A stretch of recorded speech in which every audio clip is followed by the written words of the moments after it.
तो देखो alternating current, एक तो ग्राफ खींच लो, ठीक है। ग्राफ खींचते समय हमेशा ध्यान रखना, तुम अगर एक्स एक्सिस पर टाइम रखते हो तो कोई दिक्कत नहीं, एक्स एक्सिस पर टी रखते हो तो कोई दिक्कत नहीं। लेकिन वाई एक्सिस पर हम लोग का जो अल्टरनेटिंग करंट का ग्राफ होता है उसमें ज्यादातर हम लोग वी और आई का ग्राफ खींचते हैं। वी वर्सेस टी, टाइम के साथ करंट या वोल्टेज फ्लक्चुएट कर रहा है, टाइम के साथ क्या कर रहा है, करंट या वोल्टेज फ्लक्चुएट कर रहा है, अल्टरनेट हो रहा है। क्या हो रहा है? देखो कुछ टर्म्स हमेशा हर एक चैप्टर में कुछ टर्म्स को हम लोग को याद रखना पड़ता है। यहाँ पर हम लोग alternating voltage, alternating EMF, alternating current, तो एसी करंट, एसी करंट करना ठीक नहीं है, एसी करने से ही हो गया alternating, A for alternating, C for current, A for alternating, C for current, AC current, ठीक। DC means direct current. अच्छा बाद में देखेंगे, ये दोनों में मेन डिफरेंस समझना होगा, ठीक है। देखो एसी पर हम लोग का पूरा घर चलता है, ठीक है। तो कहोगे डीसी पर क्या चलता है, तो डीसी पर इलेक्ट्रॉनिक सर्किट जाता है वो डीसी पर चलता है। लंबा है, अच्छा कौन सा? डीसी इलेक्ट्रॉनिक सर्किट, जितना इलेक्ट्रॉनिक सर्किट है, तुम्हारा computer, laptop, mobile, television, radio, ठीक है, जितना है सब क्या डीसी का। हाँ, क्यों डीसी पर चलता है, इसको समझने के लिए तुमको ये समझना होगा रूप। क्या रूप समझना होगा कि एसी करंट का बिहेवियर और डीसी करंट का बिहेवियर, ठीक है ना, कैसे होता है, ठीक है ना। एसी करंट का बिहेवियर कैसे होता है और डीसी करंट का बिहेवियर कैसे होता है, ठीक है ना। तो किसी भी सर्किट में, किसी भी इलेक्ट्रिकल सर्किट ले लो या इलेक्ट्रॉनिक सर्किट, आजकल कोई प्योर इलेक्ट्रिकल सर्किट नहीं आता। क्या होता है? प्योर इलेक्ट्रिकल सर्किट नहीं आता, ठीक। तो इसमें भी अगर तुम देखोगे जितने भी नए नए फैंस आ रहे हैं, नए नए कूलर, नया नया एयर कंडीशन, ये वो जितना आ रहा है, उसमें क्वालिटी क्या है कि कैपेसिटेंस लगा रहा था। क्या लगा रहा था? ठीक है। क्या लगा रहा था? इंडक्टेंस लगा रहा था। क्या लगा रहा था? इंडक्टेंस। और रेजिस्टेंस तो कहीं भी होता ही, रेजिस्टेंस का तो मतलब समझ ही रहे, रेजिस्टेंस का मतलब क्या है। लेकिन कैपेसिटेंस के बिहेवियर को समझना होगा और इंडक्टेंस के बिहेवियर को समझना होगा। और ये तीनों कंपोनेंट जो होता है, रेजिस्टेंस, इंडक्टेंस, कैपेसिटेंस, ये तीनों बिहेवियर का, तीनों के बिहेवियर का इंटरेक्शन, तीनों एक दूसरे से कैसे बिहेव करता है, इसी पर पूरे एसी कंपोनेंट्स या एसी सर्किट का फंक्शन निर्भर करता है। क्या करता है? एसी करंट का फंक्शन निर्भर करता है। तो जब हम बोलते हैं एसी करंट का फंक्शन, इसका मतलब क्या हो?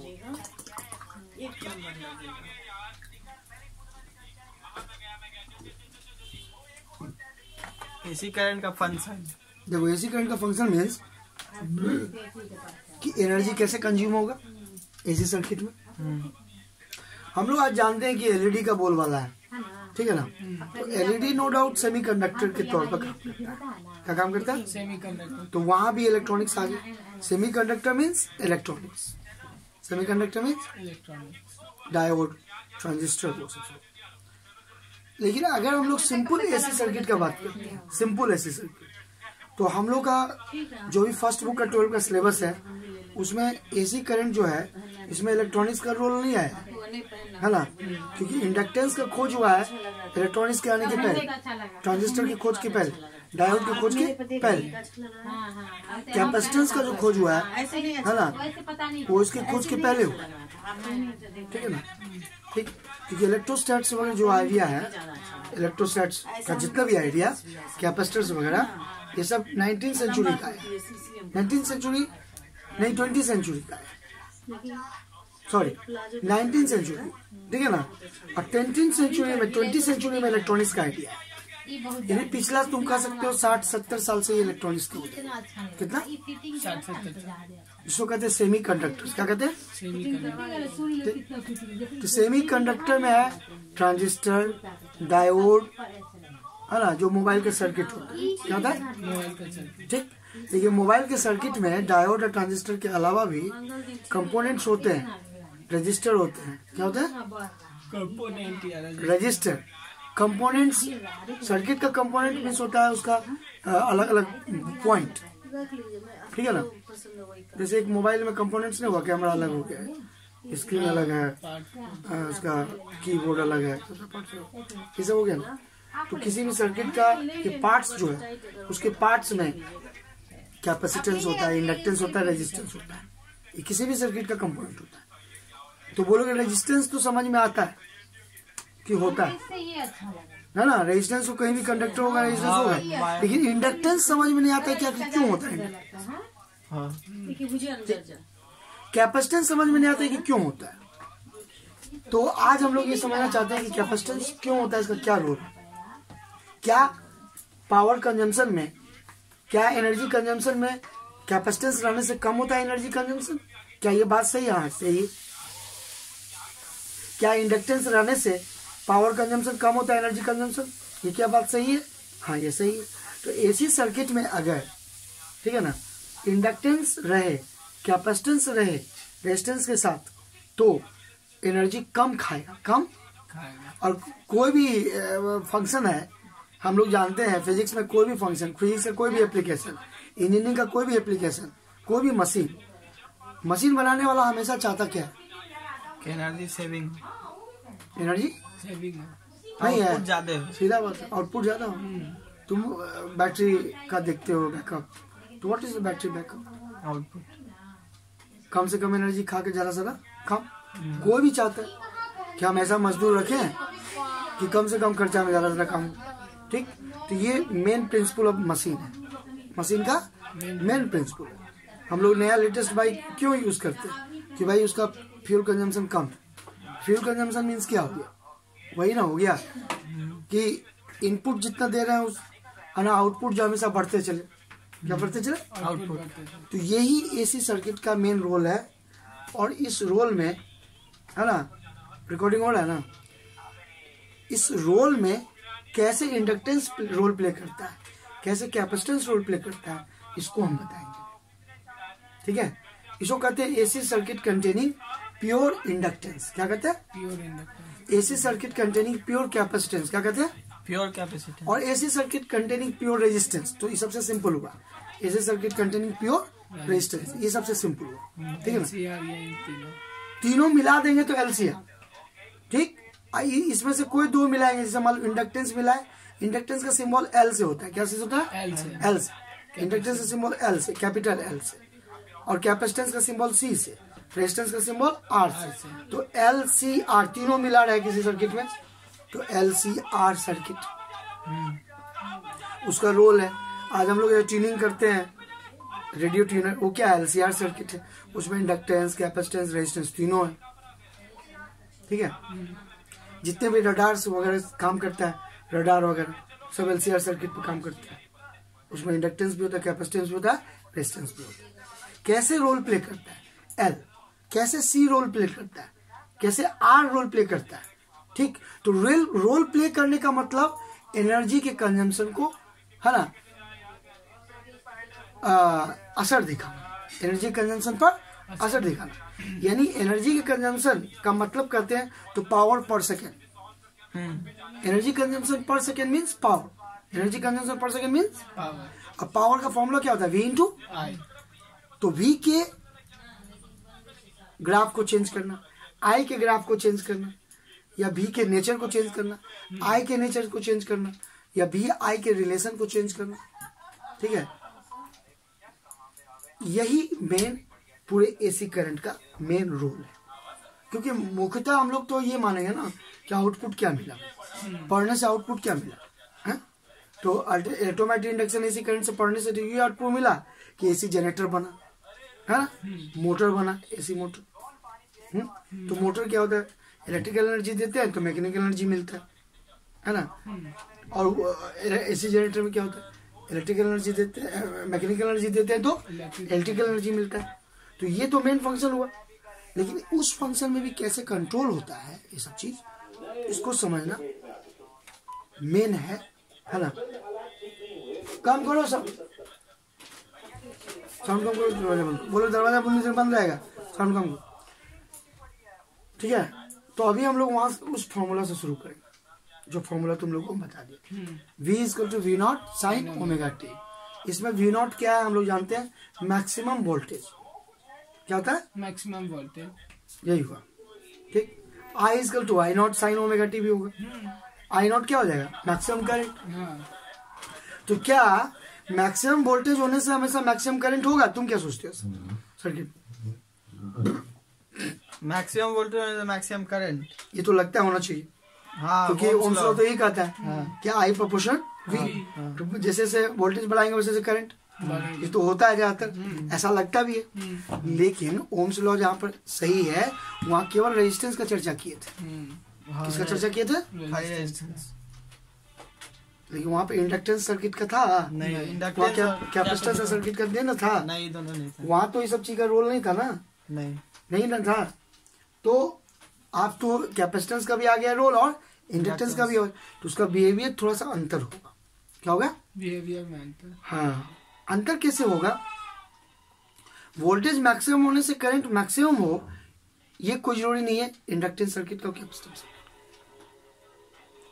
ठीक है, ये बात सही है प्योर रेजिस्टिव सर्किट में। कौन से सर्किट में? प्योर रेजिस्टिव सर्किट, वो बात सही है। ये प्योर कैपेसिटिव सर्किट में और प्योर इंडक्टिव सर्किट में सही नहीं है। तो क्या सही है इसको हम लोग समझेंगे, क्या होता है इसको समझेंगे, क्या कॉमन सेंस होता है ये समझेंगे, क्या बिहेवियर इसका ये समझेंगे, क्या इसका नेचर है ये समझेंगे। ठीक है, आप प्रैक्टिकल एप्लीकेशन तो समझिएगा। जो बोल क्या जितने भी इलेक्ट्रॉनिक सर्किट है उसमें इंडक्टेंस कैपेसिटेंस किसी न किसी रूप में यूज होता है। ठीक है,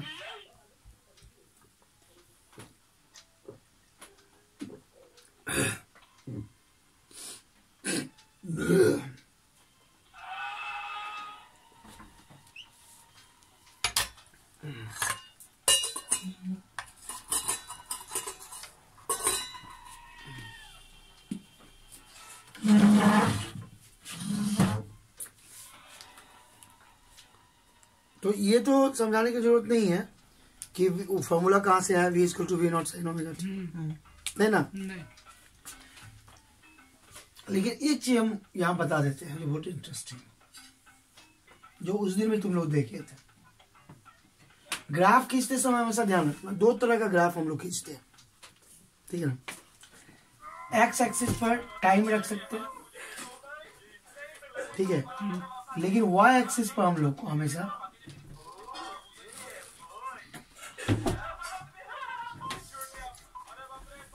जो रखेंगे या तो वोल्टेज रखेंगे, ठीक है, या करंट रखेंगे, वी ऑफ आई। ठीक है ना, हमेशा याद रखेंगे। ठीक है ना, तो टाइम के साथ अगर ग्राफ खींचते हैं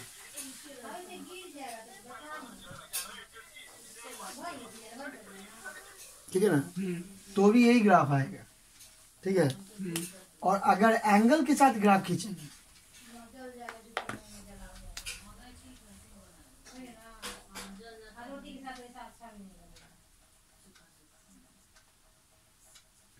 ठीक है ना, थीटा मीन्स ओमेगा टी, यहाँ पर हम लोग ओमेगा टी का यूज करते हैं। ठीक है ना, ये सब टर्म हम लोग कंफर्टेबल होंगे, है ना, क्योंकि कुछ टर्म्स हमेशा कंफर्टेबल किसी भी टॉपिक चैप्टर में होना चाहिए। हाँ, जैसे distance equal to speed into time होता है वैसे। हाँ, वही है। ठीक है ना, तो इसका भी अगर ग्राफ खींचते हैं, ठीक है ना, तो यहाँ पर टाइम मीन्स हो गया एक कंप्लीट साइकिल।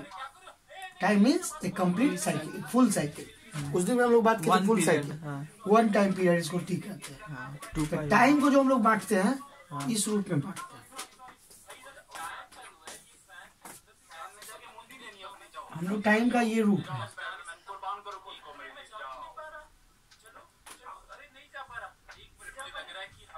जितना टाइम ले सकते हैं, ठीक है ना, जितना टाइम ले सकते हैं ले, ठीक है। और टाइम में जब भी लेंगे तो टाइम का फुल साइकिल का, ठीक है ना, T/4 लेते हैं। क्या लेते हैं? T/4। टाइम का आधा लेते हैं। क्या लेते हैं? 3T/2। ठीक है, टाइम का 3/4, टाइम का 3/4। बंद कर दीजिए। और फुल टाइम, ना यही है हम लोग का पूरा। लाते हैं। 1 सेकंड। तो 1 साइकिल में एंगल भी इधर चेंज करता है, ठीक है ना। हम नहीं देखे हैं। नहीं देखिए।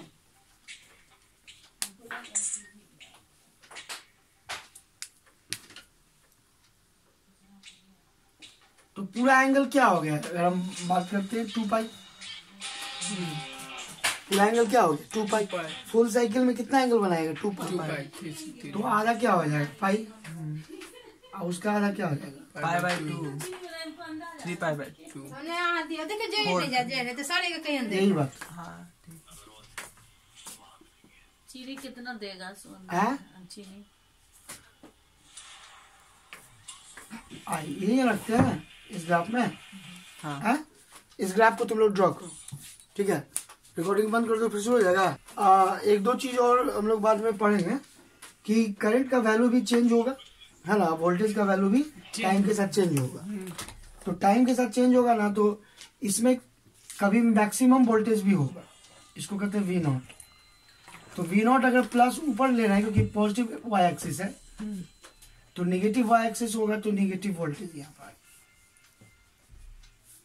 ठीक है। तो V के ग्राफ में ये होगा, और I रखेंगे तो I0 हो जाएगा V0 के बदले, ठीक। तो ज्यादातर हम लोग के पास में जो फॉर्मूला है V = V0 sin omega t।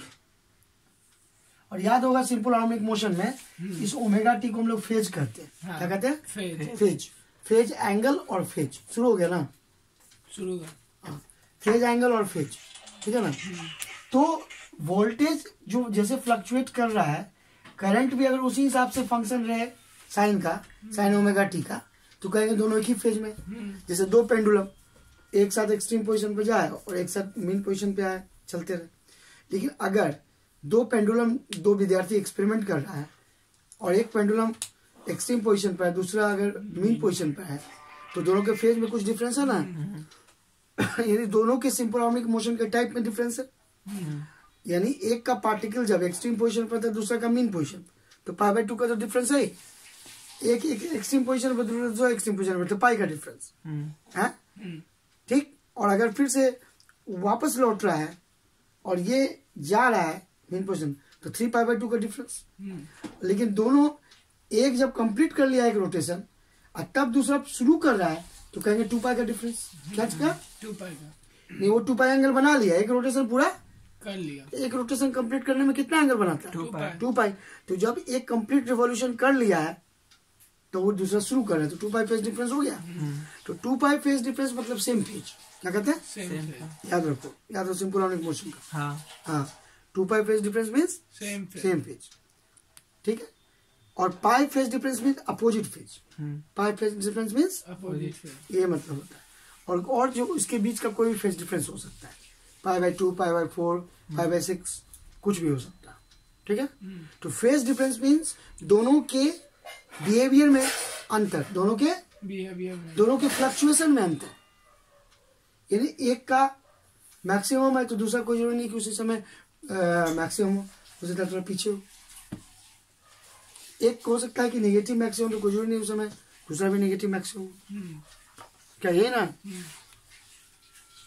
ये तो अंतर हुआ। तो पानी डाल दो, डाल दो पूरा। चलो चलो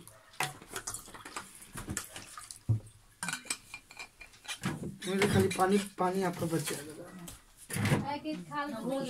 हाँ खीर जबरदस्त बना है।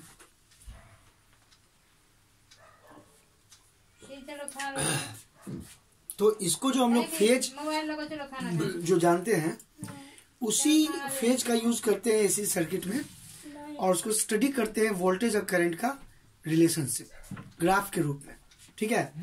ग्राफ के रूप में और डायग्राम के रूप में, उसको कहते हैं फेजर डायग्राम। क्या कहते हैं? फेजर डायग्राम, है ना। तो हम लोग का आज का टॉपिक है जो अगला 10-15 मिनट में खत्म हो जाता है, 10 मिनट में। फेजर डायग्राम क्या था? फेजर लिख लो, फेजर डायग्राम।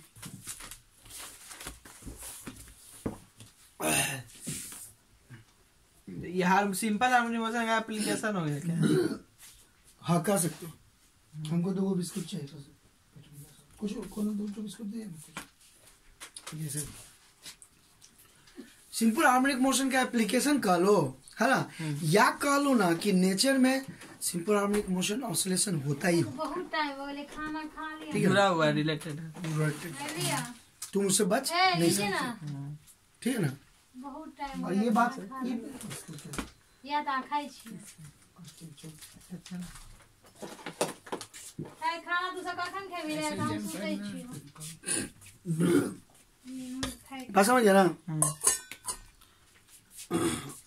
और कुछ बोलना चाहते हो तो बोलो, ऐसे सर्किट में अभी तक जो समझे थोड़ा सा बोलो। नहीं, ये रोक देते हैं।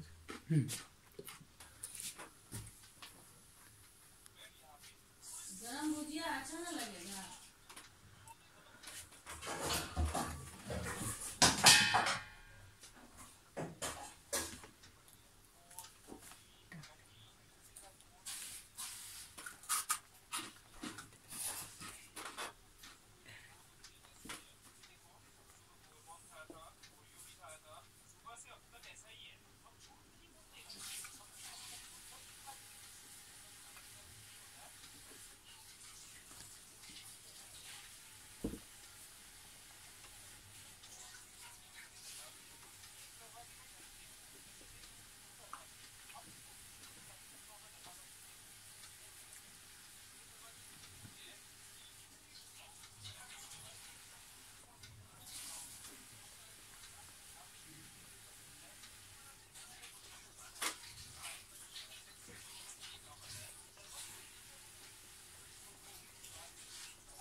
अब देखो इसको हम लोग डायग्राम के रूप में खींचते हैं, दोनों को, ये दोनों इक्वेशन को डायग्राम के रूप में खींचते हैं। तो डायग्राम क्या होता है, उसको कहते हैं फेजर डायग्राम। तो ये बात बोलोगे डायग्राम तो समझ में आता है कि डायग्राम का मतलब डायग्राम खींचना है ना। तो बोलोगे फेजर क्या होता है बताइए, तभी ना फेजर डायग्राम है।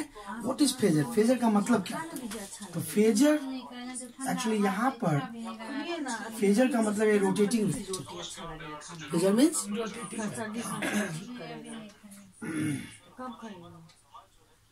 फेजर इज ए इसको जाने खिलाते, देखिए ना बहुत दिन मोबाइल लेके देखते रहता है। अभी खाली स्कूल खाली मैसेज लेके रहते जी, इन लोग का क्लास शायद बंद कर दिया। ठीक, इन एंटी क्लॉकवाइज डायरेक्शन। अच्छा खाना खा, ये तो और 2 बजे सुत को उठाई के तो मोबाइल लगा चलो खाना खाओ। इन एंटी क्लॉकवाइज हम डायरेक्शन नहीं देंगे, खुद से खाओ। With angular speed. मोबाइल रखेगा तब ना खुद से खाओगे। हम खाएंगे रखिए। रोल बना दे, खा लो खुद से। ठीक है, फिर क्या पिटिया खाएगा ना, पिटिया कर देगा। ठंडा खाली निकल से की मतलब खाना नहीं चाहिए, पेट में रोल बना के तो रोटी का खा लो। अभी तो यहाँ पर हम लोग एसी सर्किट में फेजर यूज कर रहे हैं, इसलिए वोल्टेज फेजर और करंट फेजर टर्म यूज करेंगे। क्या करेंगे, वोल्टेज फेजर करेंगे। ठीक है ना। ऐसे किसी भी और टॉपिक में हो सकता है फेजर का यूज, तो वहां पर वो टर्म होगा, प्रेशर फेजर हो सकता है, फोर्स फेजर हो सकता है अलग, ठीक है ना। तो मैक्सिमम वैल्यू ऑफ जो फिजिकल क्वांटिटी होता है ना, उसको कहते हैं फेजर। क्या कहते हैं, phasor. Generally phasor means maximum value of any physical quantity।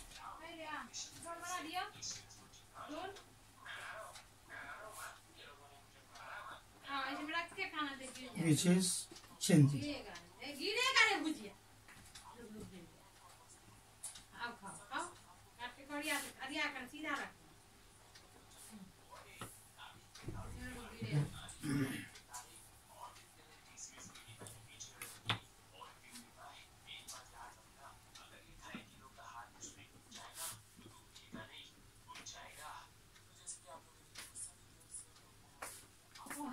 सामान वही रख चूहे काट देते सोयाबीन खा लेते चूहा ये नहीं की स्कार्फ हमर की भेल छूट रहा था खाली रात पापा कितने थोड़ा के रूम ले तो पढ़बै ना से में गुलाम भी लेते इसलिए नहीं होता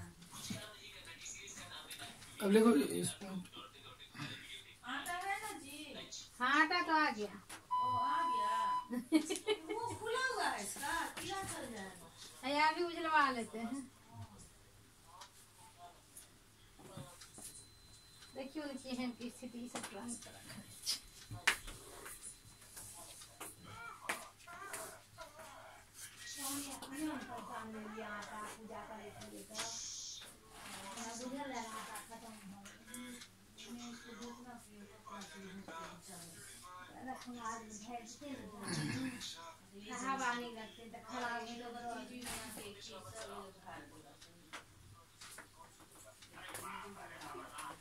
आलू आ गया प्याजो आ गया अब नहीं चिंता है बिछाल देना अब देखो यहाँ पर वोल्टेज जो है ना V0 अभी क्या हो रहा है फेजर डायग्राम में हम लोग दो ही चीज देखते हैं ये ग्राफ नहीं है ठीक है ना ये ग्राफ नहीं ये एक्चुअली रोटेशन एक्स एक्सिस के अलोंग करता है ठीक ये रोटेशनल वेक्टर ये क्या है रोटेशनल ठीक है ना रोटेटिंग वेक्टर तो रोटेटिंग होगा तो एक्सिस होगा इसका एक्सिस यही ओरिजिन है ठीक है और ये एक्स एक्सिस से जो एंगल बनाता है ठीक है ना वो टाइम के साथ चेंज होगा क्योंकि रोटेटिंग है तो टाइम के साथ चेंज होगा तो एक्चुअली ये मैक्सिमम वैल्यू है जो दिखा रहा है लेकिन इसका प्रोजेक्शन अगर वाई एक्सिस पर लेंगे यानी एक्स एक्सिस से एंगल बना रहा है ओमेगा टी किसी टाइम पर उस टाइम पर उसका जो एक्चुअली ये वी क्या है what is V V is the projection of this V0 on Y axis तुम देख सकते हो अगर हम V0 का प्रोजेक्शन खींचते हैं प्रोजेक्शन मीन्स क्या हो गया इसका छाया क्या होता है छाया तो ये डिस्टेंस क्या होता है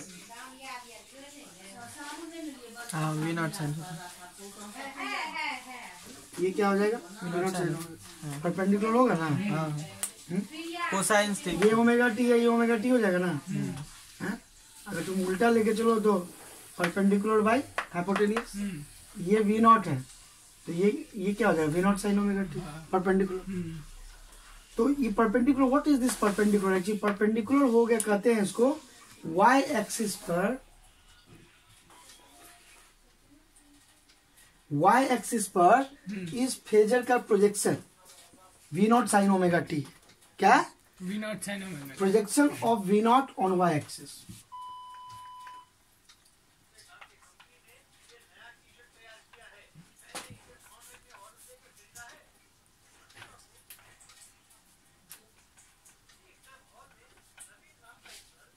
projection of V0 on y axis ये क्या हुआ एक्चुअली ये इंस्टेंटेनियस वैल्यू हुआ वोल्टेज का क्या हो गया इंस्टेंटेनियस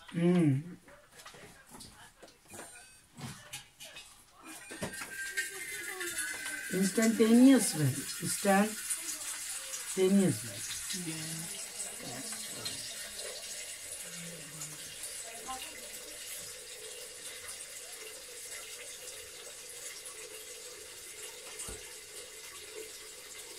वोल्टेज का इंस्टेंटेनियस वैल्यू होगा तो करंट का भी होगा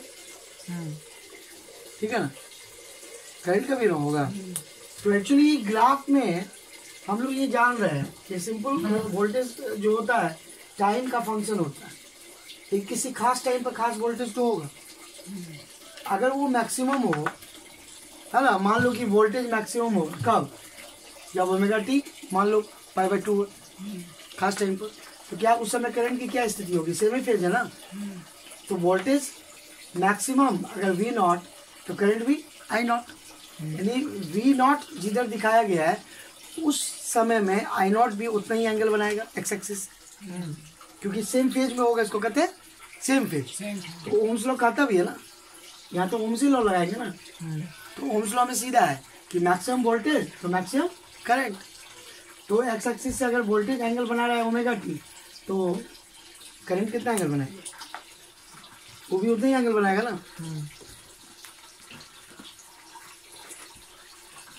उतना ही एंगल बनाएगा ओमेगा टी। इसको कहेंगे, अगर हम कहते हैं इसका प्रोजेक्शन ले, आई नॉट का प्रोजेक्शन ले वाई एक्सिस पर, तो इंस्टेंटेनियस वैल्यू ऑफ करंट हो जाएगा।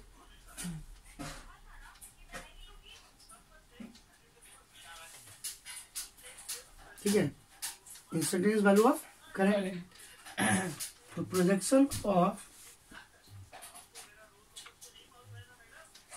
आई not on y-axis will be instantaneous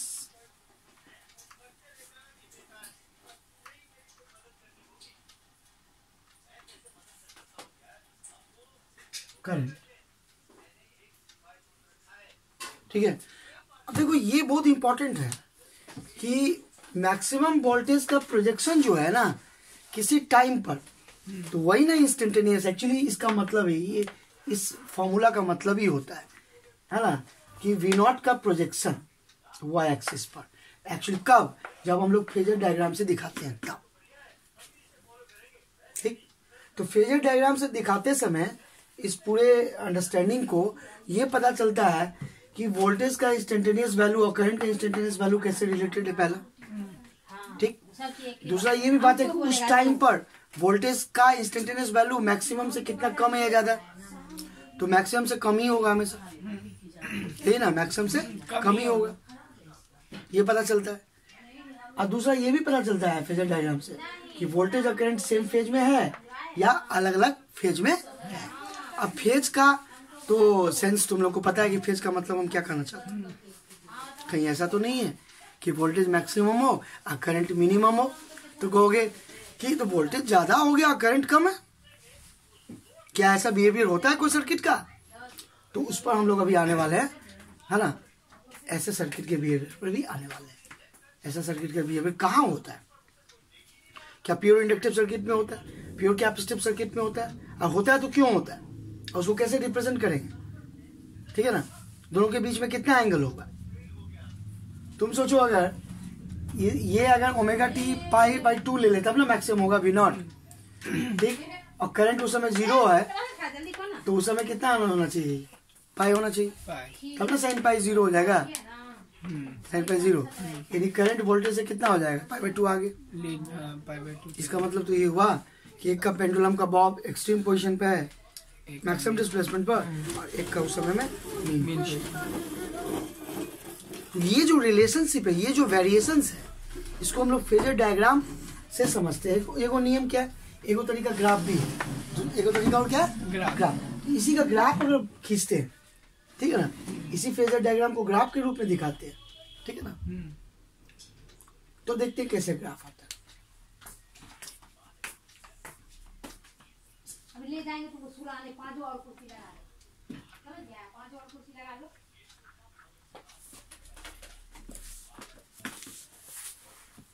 चलो इसको